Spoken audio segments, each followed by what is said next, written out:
The huge issue for me in shrimping was the introduction of exotic shrimp in aquaculture.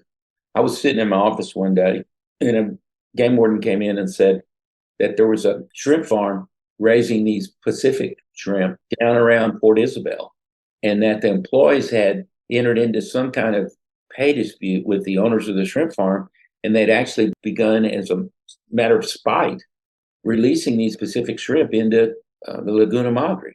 And of course, the fear of that was that they potentially carried all kinds of exotic diseases and other things that would harm our domestic shrimp. And so I basically said, get a bulldozer and get down there and close the outfall. And they said, no, you can't do that. And I said, yes, we can. And so without any authorization or anything, the game wardens hired a bulldozer and went to the shrimp farm and closed the outfall.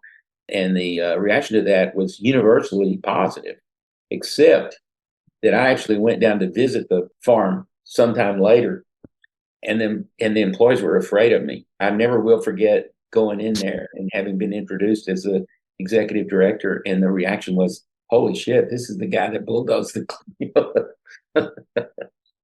But aquaculture was probably the biggest, we felt was one of the biggest threats to our domestic shrimp because of the introduction of exotic species and disease and all the other things.